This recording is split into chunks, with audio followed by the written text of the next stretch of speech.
Okufa kw'omukyala Nnaalongo Maggie Kaweesi munnange ate maama w'abaana ba AK47 munnange ate abalongo bye ngenda okubeera nga nkutuusaako munnange ate okufa kwe kukyagenda mu maaso munnange ate okwewuunyikiriza munnange ate abantu abamu so nga ate Dr. Jose Chameleone munnange nga Mayanja family so basobodde okulaga wali munnange ate nga nakyala bambi nga tannaba kuva mu bulamu bwa nsi eno bye ngenda okubeera nga nkutuusaako bingiko mu maaso awo kw'ossa ate munnange ate n'ebyabaddewo omulwadde engeri gye yabaddemu munnange paka we yasiza munnange ate omukka ogw'enkomerero so bye ngenda okubeera nga nkutuusaako mu maaso awo kakasa nti osubscribinga kw'ossa ate n'okulayikinga vidiyo inno ntandise munnange ate n'akatambi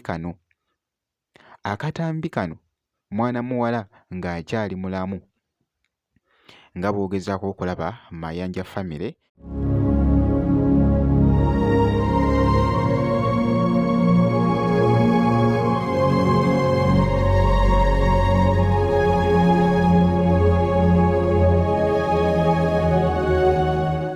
nagenze ne nkolamuko mistake ne ngamba nti no abaana babadde babiri nedda abaana bali basatu alina abalongo babiri kw'ossa n'omukulu omulenzi era nga bw'olaba Mayanja family Palaso Chameleone kw'ossa n'abalala ne nakyala yennyini munnange ate Nnaalongo Maggie era nga mwali munnange ate mu katambi so mwana muwala ono omukozi we oba munnange ate omukozi w'awaka ayogedde era nga yabaddenga ayambako munnange ate ku mukyala Maggie andiko okuwulira ng'omubiri gumuluma nga gumulumira ddala nga omanyi kumunyiga ye option eyaliwo nangamba Bridget nyiga. That was home. Yes, hospital. home. Yes, Sunday. It was a Friday evening. Then the condition just worsened. Nagamba, you know what? I need to drive, and I got to the hospital. Yeah. Then my mom was like, "Ntogenda kusobola kuvuga kubanga situation byolimu sinungi ne tumukwata omukono twali abawala babiri nze ne munnange ne tumutwala mu motoka ne tukola kino tutwala mu ddwaliro." Bwatyo embeera n'esajjukira ddala we twatuuka basawo ne bamuwa ekitanda ne bamuteekako oxygen cause at that time yali takyasobola kussa bulungi at the same time ng'awulira obulumi like the whole body she was like yearning for her life ng'obulamu ngalaba takyasobola kwewanirira naye nga bigamba musujja omusujja gwali guwonye at that instant naye kati kino kyajjawo buzi then nitubeerawo ennaku zaayitawo nga 3 nga tuli mu ddwaliro naye nga she had sleepless nights. She was in great pain nga aliko oxygen ng'olaba aliko oxygen ali ku zino cylinders zinene but still nga omukaaba kamubake nga tusula tumunyiga tusiba tumunyiga nga she's always crying out for her children but she's just fighting for her life ng'akaaba nagamba bambi abaana bange mubandeetere ng'akaaba mundeetere abaana bange mami wange ali wampulira obulamu bugenda nga bambi mugumya nga mugamba maama ojja kuwona nagamba maama tofaayo ojja kuwona otidde nga muzzaamu amaanyi kwegamba naye ng'olaba obulamu kale obulamu alwana bulwanyi nabo naye nga ngezaako muzzaamu kale amaanyi aleme kutya. Then that day it was the day she died. That was yesterday. Yeah. Twasula nga tutunula munnaye nasula ntuna namuliko era nga bwe twamutwala mu ddwaliro abawala babiri ne mami. Yes. It was Saturday night, I think, because she died on Sunday in the morning. Mami we yaliyo nga omanyi mami wabeerayo kati we had to let her rest.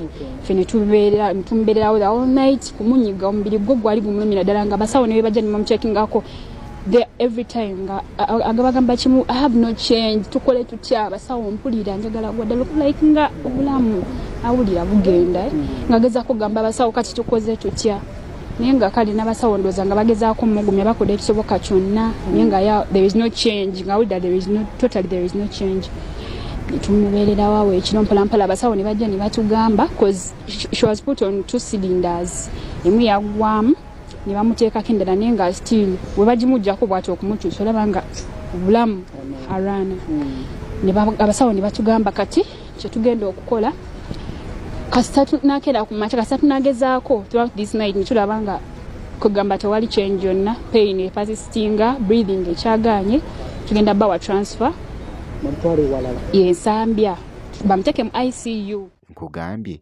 okufa munnange ate ko si kwangu nakamu era nga si birungi munnange ate nakamu. So embeera nga wali Mulumbe Palaso nga boogezako okulaba abadde ng'ali mu kutuuka munnange ate mu kifo.